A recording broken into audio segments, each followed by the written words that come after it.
ஆண்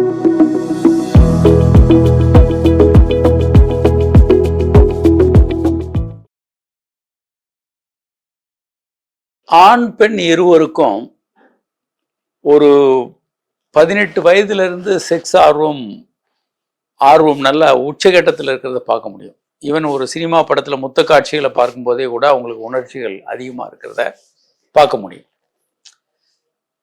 இடையில வேற பிரச்சனைகள் வரும்போது, இப்போ திருமணம் ஆகுது, செக்ஸில் ஆர்வம் நல்லா இருக்கும், ஆனால் திருமணமாகி அவங்களால உறவு பண்ண முடியல, அன்கன்சுமேட்டட் மேரேஜ் வந்ததுன்னா அப்பயே அவங்களுக்கு செக்ஸில் ஆர்வம் போயிடும்.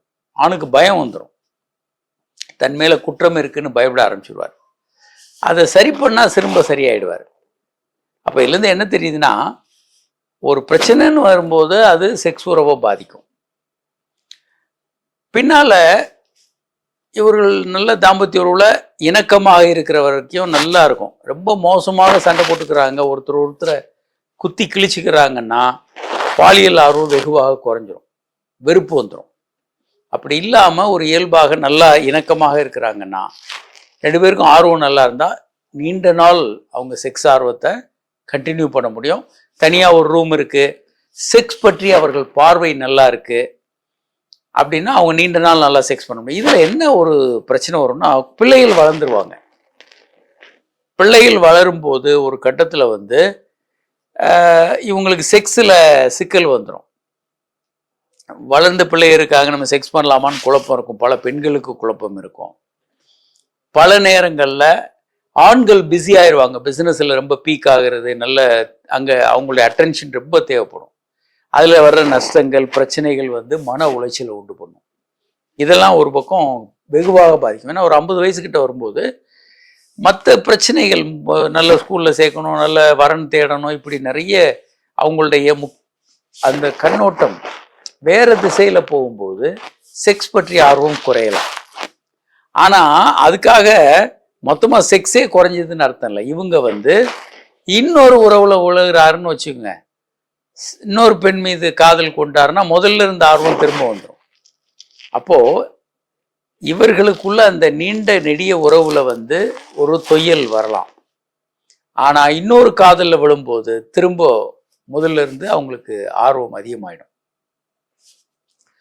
அதனால் ஒரு புதிய நோவல்ட்டி, புதிய விஷயங்கள் உள்ள வரும்போது, புதிய பெண் புதிய ஆண் வரும்போது அவங்க காதல் உணர்வுகள் அதிகமாக வரலாம். எப்போ வேணாலும் ஒரே பார்ட்னராக இருக்கும்போது அவங்களுக்குள்ள சண்டைகள், சலிப்புகள், பினைலெத்திலமின்ற ஹார்மோன் கொஞ்சம் குறைய ஆரம்பிச்சிடும். அது கொஞ்சம் அந்த செக்ஸ் ஆர்வத்தை குறைக்கும். இப்போ நம்ம பழைய ஐஃபோன் புது ஐஃபோனுக்கும் பெரிய வித்தியாசம் ஒன்றும் இல்லை, ஒரே ஓஎஸ் எல்லாமே ஒன்றா தான் இருக்கும். அதை புதுசாக வாங்க போகிறதுக்கு முண்டி அடிச்சுட்டு நீ நிற்கிறோன்னா அந்த நியூனஸ், அந்த த்ரில், அந்த எக்ஸைட்டேஷன் பழைய ஃபோனில் இல்லை. நம்ம பேச தான் போகிறோம், அது என்ன சாப்பிடவா போகிறோம், ஆனாலும் அந்த புதிது அப்படின்ற நியூனஸ், புது காரு, புது வீடு, எல்லாமே ஒரு த்ரில் அண்ட் எக்ஸைட்டேஷனை கொடுக்கக்கூடிய விஷயங்கள். புது மனைவி, இதை நீங்கள் மெயின்டைன் பண்ணுறதுக்கு நிறைய உத்திகள் இருக்குது. நிறைய பொசிஷன் மாற்றிக்கிட்டுருங்க, நிறைய இடங்களை மாற்றுங்க. ஒரே இடத்துல ஒரே பொசிஷனில் செக்ஸ் பண்ணாதீங்க. இதை நம்ம சொல்லிக்கிட்டே இருக்கோம். தாம்பத்திய உறவை நல்லா அற்புதமாக வச்சுக்கோங்க, அது உங்கள் கடமை. எப்படி முதல் ராத்திரியில் ஆரம்பிக்கிறோமோ அதே போல் அதை தொய்வு விழாமல் ஆர்வமாக நல்லா கொண்டு போக வேண்டியது உங்கள் கடமை. அதுக்கு என்னென்ன வேணும்? ஹானஸ்டி. வேறு எங்கேயும் திருமண உறவை தவிர வேறு எங்கேயும் செக்ஸ் வச்சுக்க கூடாது. அதே மாதிரி ஒரு லவ் அண்ட் அஃபெக்ஷன், ரெஸ்பெக்ட், மரியாதை இருக்கணும். மனைவியை ரொம்ப மரியாதை இல்லாமல் நடத்துறது, செக்ஸ் பண்ணுவாங்க ஆனால் மரியாதை இல்லாமல் நடத்தும்போது, அல்லது கணவரை மரியாதை இல்லாமல் நடத்தும்போது அங்கே உறவுகள் ரொம்ப நாள் நிலைக்காது. அப்போது உங்களுக்கு ஹானஸ்டி, ரெஸ்பெக்டு, இதெல்லாம் ரொம்ப முக்கியம். சமமாக நடத்துறது, 2 பேரும் ஒருத்தருடைய விருப்பத்தை அறிந்து இன்னொருத்தர் செய்கிறது, இதெல்லாம் முக்கியம். இது இப்படி எல்லாருக்கும் இருக்குமானா இல்லை, இது மாறுபடலாம். இப்போ ஒரே இடத்துல ஒரே ஸ்கூலில் ஒரே கிளாஸில் படிக்கிற எல்லாரும் ஒரே மாதிரி மார்க்குகள் வாங்க முடியாது, வாங்கிறது இல்லை. ஒருத்தர் 99 மார்க்கும் வாங்கலாம், ஒருத்தர் 10 மார்க்கும் வாங்கலாம். இந்த வேரியேஷன்னா ஒரே கிளாஸ் ஒரே வாத்தியார் தானே சொல்லித்தர்றாரு. ஆனால் பல இன்ட்ரா வேரியேஷன்ஸ் இருக்குது. இந்த மாற்றங்களால் அவங்கவுங்க எண்ணங்கள் சிந்தனைகள் மாறுபடும். செக்ஸ் பண்ணுறதே தப்புன்னு பல பெண்கள் நினைக்கலாம். 45 வயசுக்கு மேலே செக்ஸ் பண்ணுறதே தப்புன்னு. அவங்கெல்லாம் கணவனை பக்கத்திலே விட மாட்டாங்க, செக்ஸுக்கு எதிராக இருப்பாங்க. சில நேரங்களில் ஆண்கள் பிஸ்னஸில் ரொம்ப தீவிரமாக இருப்பாங்க. அப்போ ஆண்கள் செக்ஸ் ஆர்வம் ரொம்ப குறைந்து காணப்படும். ஆனால் உண்மை என்னன்னா, வாழ்நாள் முழுவதும் செக்ஸை நீங்கள் அற்புதமான ஒரு உறவாக கொண்டு போயிட்டு ரெகுலராக பண்ணிக்கிட்டே இருந்தீங்கன்னா 80 வயதுலேயும் நீங்கள் நல்ல செக்ஸ் உறவு பண்ண முடியும். அதுக்கு செக்ஸுக்கு எக்ஸ்பைரி டேட் இல்லை, ஒரு எண்டு டேட்டே கிடையாது. வாழ்நாள் முழுவதும் அதை வச்சிக்க வேண்டியது நல்லது. ஒரு பார்ட்னர் விரும்பினா கூட அதை நீங்கள் இன்னொருத்தர் இன்வால்வ் ஆகிறது முக்கியம்.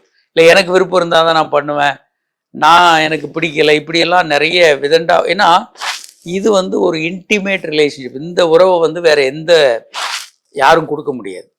இந்த மாதிரி ஒரு நெருக்கத்தை வேற எந்த உறவுலையும் நீங்கள் பார்க்க முடியாது. அப்படி ஒரு நெருக்கமான உறவில் அதை கொடுக்காம எனக்கு இப்போ விருப்பம் இல்லை, நான் இப்படி நினைக்கிறேன் அப்படி நினைக்கிறேன்னு கணவனோ மனைவியோ சொன்னாங்கன்னா அது சரியல்ல. ரெண்டாவது, இன்னைக்கு இருக்க காலகட்டத்தில் உங்களுக்கு என்ன பிரச்சனைகள் இருந்தாலும் அதை சரி செய்யக்கூடிய நவீன மருத்துவ முறைகள் இருக்கு. ஆண்மை குறைவு இருக்கா சரி பண்ணலாம், விந்து முந்துதல் இருக்கா சரி பண்ணலாம், வேற பெண்களுக்கான பல்வேறு பிரச்சனைகள், வலி இருக்கு, பல பிரச்சனைகள் இருந்தாலும் அதை சரி பண்ணலாம். அப்போ ஏராளமான ட்ரீட்மெண்ட் முறைகள் இருக்கு. அதனால யாருக்காவது ஒருத்தருக்கு அதில் பிரச்சனை வருது, தொய்வு வருது, ஆர்வம் குறைஞ்சா கூட அதை சரி செய்வதற்கு ஏராளமான சிகிச்சை முறைகள் இருக்கு. விந்து முந்துதல் மிகப்பெரிய பிரச்சனை. அது பெண்களுக்கு கடுமையான மன வலியை உண்டு பண்ணும். அதுக்கு நிறைய பயிற்சிகள் சொல்கிறோம், மருந்து மாத்திரைகள் இருக்குது. இப்போ லேட்டஸ்ட்டாக பினைல் நர்வ் ஸ்டிமுலேஷன் அப்படின்ற டெக்னாலஜி வந்திருக்கு. அற்புதமான, ரொம்ப லேட்டஸ்ட்டு, ரொம்ப பிரமாதமாக இருக்குது. அதே மாதிரி ஆணுறுப்பை பெருசு பண்ணுறதுக்கு பி-ஷாட் இன்ஜெக்ஷன் ரொம்ப அற்புதமான ஒரு தீர்வு. அது ஆண்மை குறைவுக்கும் அது ரொம்ப உபயோகமாக இருக்கும். ஷாக்வேவ் தெரப்பி அது ஒரு ரொம்ப நல்ல சிகிச்சை முறை. இப்படி நிறைய இருக்குது. அப்போ என்ன குறைபாடுகள் இருந்தாலும் அதை சரி செய்து கொண்டு நீங்கள் முன்னேறணும். பெண்களுக்கான பிரச்சனைகள், பெயின் இருக்குது, வலி இருக்குது அப்படின்னா நல்ல மருந்துகள் இருக்குது. அந்த என்னென்னு கண்டுபிடிச்சி அதை சரி பண்ணிடலாம். ஆர்வம் குறைவாக இருக்குது, அப்படி இருக்க வாய்ப்பு இருக்குது. ஏன்னா ரொம்ப பிஸியாக இந்த நேரம் வேலை செஞ்சுக்கிட்டே இருக்காங்க. ஆனால் அதை சரி செய்கிறதுக்கு ஃப்ளூஃபான்சரின், அதே மாதிரி வைலீசி போன்ற மருந்துகள் இருக்குது. ஆனால் இந்தியாவில் அது ரொம்ப பழக்கத்தில் இல்லை. இந்தியாவில் தெரப்பி பயிற்சிகள் இருக்குது. ஆணும் பெண்ணும் சேர்ந்து பண்ணுற பயிற்சிகள் அவங்களுக்கு இளமையை மறுபடியும் கொண்டு வந்துடும், செக்ஸ் ஆர்வத்தோடு இருக்கலாம். இப்படி இருக்க வேண்டிய அவசியம் என்னென்னா, ரொம்ப முக்கியம், நீங்கள் ஹார்ட் அட்டாக் வராமல் தடுக்கலாம். செக்ஸ் டெய்லி இப்போ ரெகுலராக பண்ணிகிட்டு இருந்தீங்கன்னா ஸ்ட்ரோக் வராது, பல நன்மைகள் இருக்குது. நோய் எதிர்ப்பு சக்தி அதிகமாக. இதை தவிர இப்போ லேட்டஸ்டான கண்டுபிடிப்புகளில் மாதத்துக்கு 21 முறை நீங்கள் செக்ஸ் பண்ணிங்கன்னா ப்ராஸ்டேட் கேன்சர், அதான் ஆண்களுக்கு வர்ற ஆபத்தான கேன்சர், அதை முழுமையாக நம்ம பெருமளவுக்கு தடுக்க முடியும். இதை விட இதில் வேறு என்ன நன்மை வேணும்? அதனால் sex has no expiry date, என் டேட்டு, எக்ஸ்பைரி டேட்டெல்லாம் கிடையாது. வாழ்கிற வரைக்கும் நீங்கள் செக்ஸ் பண்ணிக்கிட்டே இருங்க. பெண்களை பொறுத்த வரைக்கும் பெண்களுடைய எல்லா பிரச்சனைகளையும் தீர்க்கலாம். செக்ஸில் வெறுப்பு இருக்கலாம் அவங்களுக்கு, ஏன்னா செக்ஸ் பண்ணும்போது ரொம்ப வலி இருக்குது, அதை சரி செய்யாமல் நீங்கள் செக்ஸ் பண்ணிக்கிட்டே இருந்தீங்கன்னா செக்ஸ் மீதே பயமும் வெறுப்பும் வந்துடும். ஒன்று. இரண்டாவதாக, தன்னை பயன்படுத்துகிறாங்க, தனக்கு மரியாதை கொடுக்கறது இல்லை, கணவர் பயன்படுத்துகிறாரு, மாமியார் மாமனாரெல்லாம் துன்புறுத்துகிறாங்க, ஆனால் கணவர் தடுக்க மாட்டுறாரு, இப்படி பல மனக்குறைகள் இருக்கும். ஏன்னா காலங்காலமாக அவங்க கஷ்டப்பட்டுக்கிட்டு வர்ற ஒரு குரூப்பு. அந்த மாதிரிலாம் இருந்தால் அதை சரி செய்ய வேண்டும்.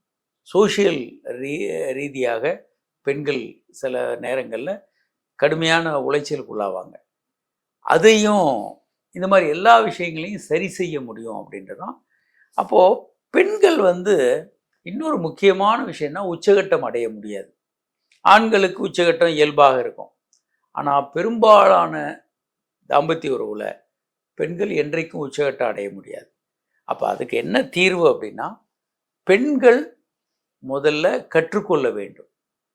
கற்றுக்கொண்டு எப்படி ஒரு உச்சகட்டத்தை அடைகிறதுன்னு தெரியணும். கிளைட்டோரிஸை தூண்டுறது எப்படி, கணவரை தூண்ட சொல்லணும். இதை அவர்கள் கற்றுக்கொண்டால் தான் கணவரை செய்ய சொல்ல முடியும்.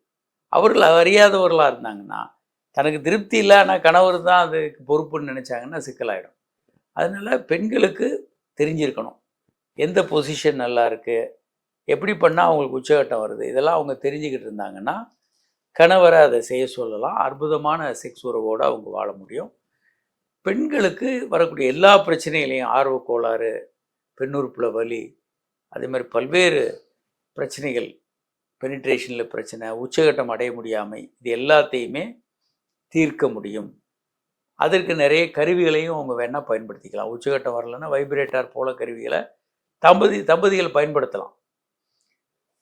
2 பேரும் வைப்ரேட்டர்லாம் ஈஸியாக கிடைக்குது இப்போது. அதெல்லாம் கிளைட்டோரிஸ் மேலே வச்சு அந்த வைப்ரேட் பண்ணும்போது அவங்க உச்சகட்டம் அடையலாம்.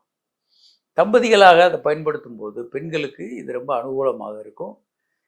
ஸோ 2 பேரும் உச்சகட்டம் அடைஞ்சாங்கன்னா 2 பேரும் அதில் ஆர்வம் காட்டுறதுக்கு வாய்ப்பு அதிகம். இப்போ ஆண் மட்டும் 1 நிமிஷத்தில் விந்து வெளியேற்றிடுறாரு, பெண்ணுக்கு அந்த ஆர்வம் குறைஞ்சிக்கிட்டே இருக்கும். ஒரு கட்டத்தில் செக்ஸ் என்பது கடுமையான மன உளைச்சலை கொண்டு வரும். அதனால் அவங்க கருவிகளையும் தங்களுக்கு துணைக்கு வச்சுக்கலாம். பெண் உச்சகட்டம் அடைகிறது, ஆணுக்கு இணையாக அடைகிறது ரொம்ப ரொம்ப முக்கியம்.